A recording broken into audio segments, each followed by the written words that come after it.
In my series on building better worlds, today I'll be talking about chapter 6, which focuses on critical consciousness and praxis. So let us begin.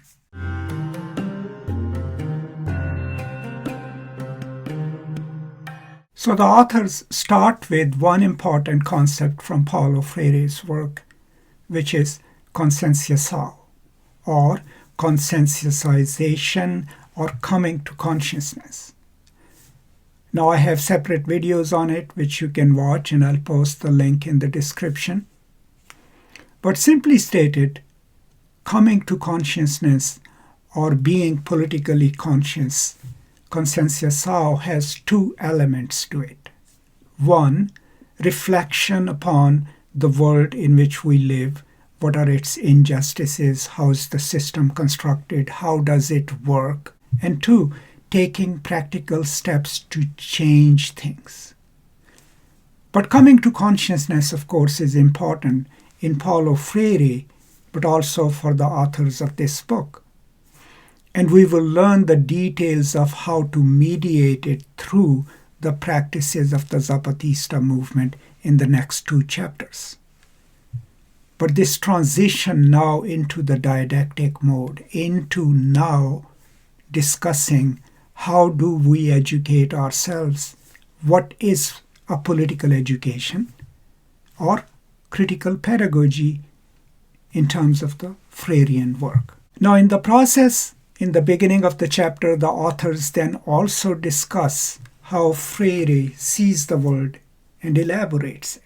Right? In the Freirean universe of thought, there is an oppressor group and the oppressed.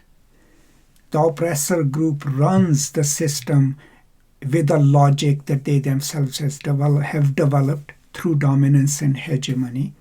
And most of the times, the oppressed internalize that logic and see the world through it. So the project of education is becoming aware of how the system works and then dislodging the writ of the oppressor from your souls and claiming your own humanity, right? But in the process, and that's a brilliant insight from Freire, the oppressors who are dehumanizing the oppressed, in the process they themselves lose their humanity.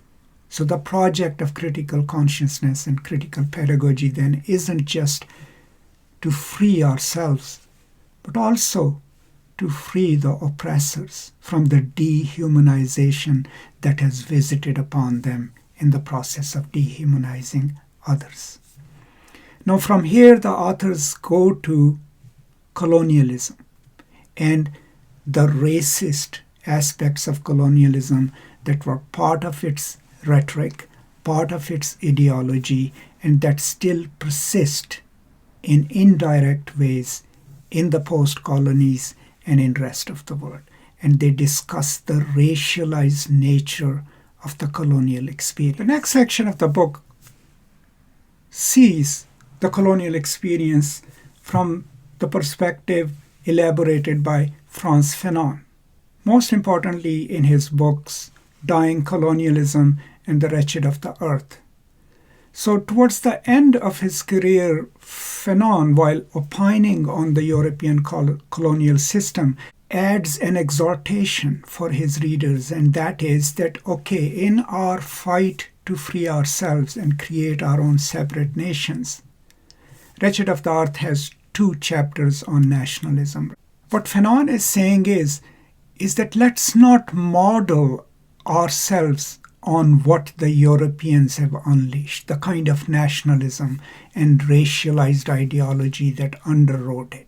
But let's build something new.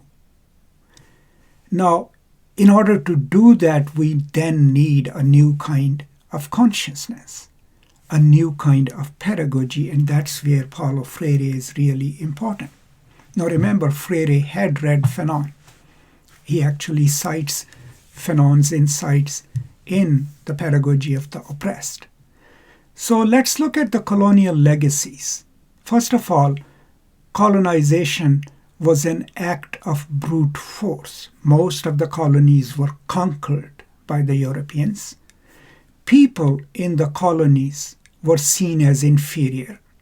Colonial project relied on two tropes. One was a civilizational mission, that we are here to civilize these natives. In order to justify that mission, they had to posit the natives as savages, as people lacking history or culture. And the second was the Christianing mission, that we are bringing the message of Christ to these heathen people. In the process of doing that, the colonizers also internalize a sort of a hierarchy of race. So simply based on the skin color, they assume that they are superior, and that idea of superiority is infused into the colonial enterprise, and anyone who looks darker or looks different is considered inferior. That construction of race as one superior and one inferior race was not an accident. There was a discourse behind it. There were actually pseudosciences developed that claimed that certain races were superior. Now, the racism that we see in the contemporary world, then, it may have new forms, but it's based in those 19th, early 20th century ways of looking at non-European people. That's why there is a moment in this section where our authors talk about the systemic racism. Now, systemic racism, and it's a contested term these days, isn't necessarily that contemporary laws are racist by their very nature. There was a time when laws were racist in colonialism. There were certain things that natives could not do, only the Europeans could do. In India, one of the biggest debates was that could the Indian judges sit in judgment over a European criminal, right? The only reason for that argument would have been because the European was European, right, and hence racially superior. So most of the systemic racism that we see now these days, let's say in the United States, is not juridical racism. It's cultural racism. It's privilege associated with a certain race which they can enjoy sometimes without knowing it. And the prejudices unleashed against those who look different. They can be immigrants, they can be black people, they can be brown people like me. It is that institutional nature of racism where a certain segment of society enjoys different securities and privileges simply because of how they look and they have a view of others. I think that's more pertinent to contemporary world, especially here in United States and in United Kingdom. So this section then deals with and gives us a history, the racialized history of colonialism. Within that, the strengthening of the patriarchal systems. So colonial system was itself patriarchal. How does it further strengthen the patriarchal systems within the subjugated cultures? The best example of it you will get from Chandra Mohanty's Under Western Eyes. Because the colonizers' project is to extract resources, we learned that in the previous chapter, right? Extractive capitalism. They need a stable system. How do they create it? First by brute force, but then how do they create hegemony? They go and incorporate within their system the local elite, the landowners, the upper classes, right? In return, they allow the local elite to maintain the gender hierarchies. So while Europe and elsewhere, gender boundaries are being destroyed, in the colonies they are being reinscribed, right? But here is the problem which Fanon sees, is that even after the colonialism is over, the system that the colonizers created, this hierarchical, gendered system, still remains. If you want a great discussion of how the European legacy remains and sustains itself through compradors, through people whose sympathies are still with their European masters, one great book to read would be Chinwe Zhu's Decolonizing the African Mind. I have a lecture on it. In that book, Chinwe Zhu uses two Shakespeare characters, Ariel and Caliban, from Shakespeare's play The Tempest, right? And he discusses how when the colonizers leave, they leave the newly formed nations in the hands of Ariels. Who are Ariels? These are the people who got educated in the Western system, whose values are Western, and they see their own people as inferior. Right? So Chinwe Zhu's idea is that unless the Calibans claim their nation states and their future, their nations would constantly be governed by the system that was left by the colonizers. So how do the natives then learn? Through critical pedagogy, of course, right? A critical pedagogy that brings to them, here is a system in which we live. Let's talk about it. Freire basically gives us a whole program in chapter 3 of the book, Pedagogy of the Oppressed.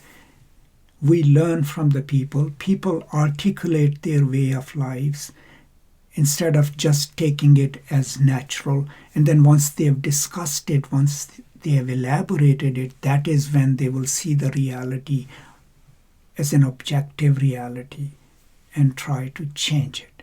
That's why the authors are also touching upon the banking model of education, which comes from Paulo Freire. So before we go to the banking model of education and its explanation, the authors also spent some time on the role of nationalism and state. Okay, my understanding of nationalism is slightly more complex than a lot of my former colleagues and people who work on nationalism. In the contemporary neoliberal order, I see a strong national government and state as the last line of defense against the forces of corporations and neoliberal capital, but with a few qualifications. Any given nation state, historically speaking, even after they got their freedom, were governed and are still governed by a Europeanized elite, and people are kept out of the power sharing. So what we need is a re-articulation of the post-colonial nation states where people, communities have a voice in how they are governed. But the problem is that the global economic system is so powerful that not many post-colonial nation states are actually autonomous. They are still dependent on the Western system, and they are sometimes coerced through force to follow the dictates of the West, of the former colonizers and now United States and others. So we do need to rethink the nation state and the place of the people in it. How do we do that? Through political education. If we just teach the people how the world is, that doesn't solve our problems. If we co-learn with our students how the world is and why did it get to be like it is, what is unjust in it, and then developing a praxis of changing it. Now remember, praxis is a deeply instructive term in Paulo Freire and in other leftist thought. Praxis combines two things, reflection and action. So reflection on the world and its injustices and how they are structured and what's behind, what's the root causes of that, right? And then action to change it. So when we combine reflection on the world, critical reflection, and then action to change things, we create a praxis. And for the authors, that praxis can be developed through political education or critical pedagogy. So now coming to the banking system of education. Simply stated, banking system of education is a system of education where the focus is on transmission of knowledge from the teacher to the student, and the student has no say in it. They are just passive recipients of that knowledge. They get that knowledge, they reproduce it, get their grades, and go out in the world, right? All it does is produces people who can reproduce things that they have learned. Against that, Paulo Freire, of course, gives us what he calls the problem-solving or problem-posing educational system. And that's an educational system in which the students have a say in how they learn. They learn to deeply and critically look at their own lived reality, engage with the teacher. Teacher learns from the students, and hence it's a community of co-learners. I have a whole lecture on the banking system of education. Here is an excerpt from it. Please do watch it, and then if you have any questions, I'll be happy to answer that. Freire starts discussing the banking system of education actually on page 71 of his book, which is the chapter 2, at least in the volume that I have. And he starts by suggesting, as he's talking about the educational system, he starts by saying that the educational system, a careful analysis of it suggests that it has a narrative character and that it is suffering from a kind of narrative sickness. Now, what he means by that is that narrative sickness is that since in this educational system, the teacher is the one who tells the stories, and the student's job is to carefully listen to those stories, internalize them, and reproduce them. This constant repetition then is a kind of sickness because it's not producing any change, right? It's just maintaining the status quo, and maybe that's what is its job. And hence, when he describes the banking concept of education, what he says is that the purpose the banking system of education and the way it imagines people is people being as manageable and adaptable being. The way the banking concept works is that it imagines the students to be the passive recipient of knowledge and the teacher to be the active depositor of knowledge. Now, on page 73, Freire uses the bank metaphor where he says that the teacher deposits the knowledge, the students can be the collector and collators of that knowledge. They cannot produce their own knowledge. They are just expected to categorize it, catalog it. And then he also gives us what are some of the attitudes and practices in the banking system of education. So let's understand it clearly. The basic concept of banking system of education is that in the process, the teacher is the active deliverer of educational knowledge, and the student is a passive vessel into which the knowledge is poured, or the student is the receptacle within which a deposit is made, right? So that's why he calls it the banking system of education. So he gives us a few attributes or a few characteristics of this system. How are the student-teacher relationships viewed in it? And I'm going to read from page 73, basically. The teacher teaches and the students are taught. The teacher knows everything and the students know nothing, right? The teacher thinks and students are thought about, like as a commodity to manage, probably. The teacher talks and the student listens meekly. The teacher disciplines and the students are disciplined. The teacher chooses and enforces his choice and the students comply. The teacher acts and the students have the illusion of acting through the actions of the teacher. The teacher chooses the program content and the students, who are not consulted, adapt to it. The teacher confuses the authority of knowledge with his or her own professional authority, which she and he sets in opposition to the freedom of the students. The teacher is the subject of the learning process, while the pupils are mere objects. Okay, so what clearly comes across through this listing is that there is one dynamic which is absolutely clear in the banking system of education, and that is that the teacher is the one who has the capacity to act, capacity to decide, and the teacher is the agent, whereas the student's role is to be the passive recipient of knowledge, to be meek. The student is not necessarily consulted about how best he or she can learn. Everything is decided top down. Now, that is what he calls the banking system education. So, what are some of the ills of it? Okay, I mean, obviously, one ill of it is that the students who go through a banking system of education will never even learn to think independently or to think critically, because what they are being told is that a good education means that they should be able to reproduce the knowledge that the teacher gives them or the text gives them. So they become good repositories of knowledge and reproducers of it, but they will not create any knowledge of their own.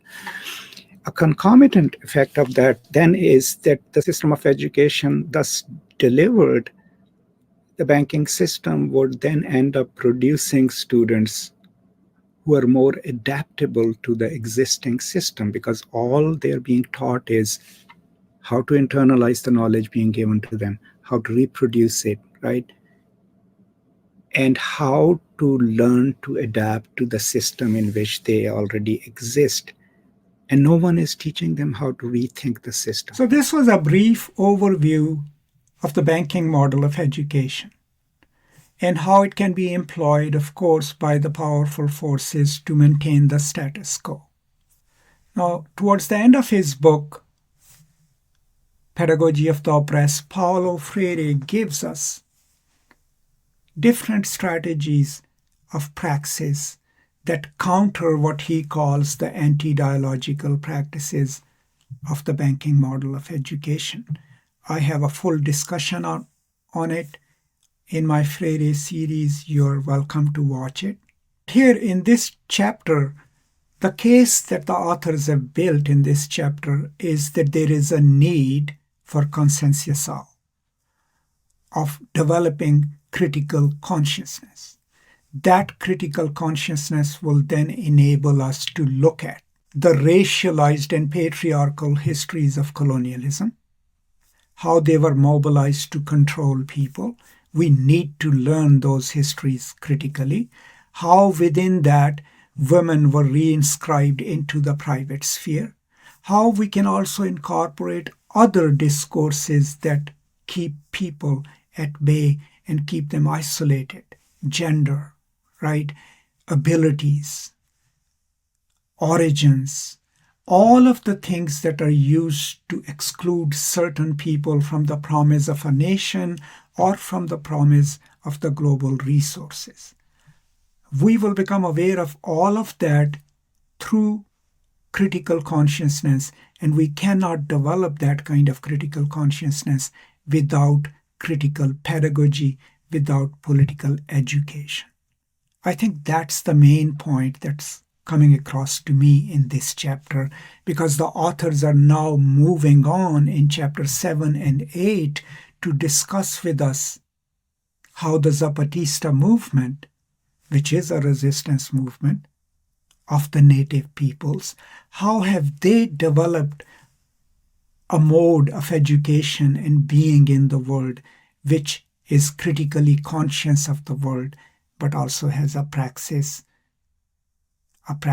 focused on critically analyzing the givens of life and the system that surrounds people, and then changing it as a challenge or as a process and struggle against the forces of neoliberal capital, colonial legacies, and even the dictates of the nation state. So that's all I have in my understanding of this chapter. I hope you enjoy reading it. I'm loving this book and I really enjoy it, and someday if I get a chance I'll teach it. If you have any questions, please feel free to post them in the comments and I'll try to answer them. As always, thank you so much for joining me. Stay safe, take care, and I will now see you next time. Until then, peace and love.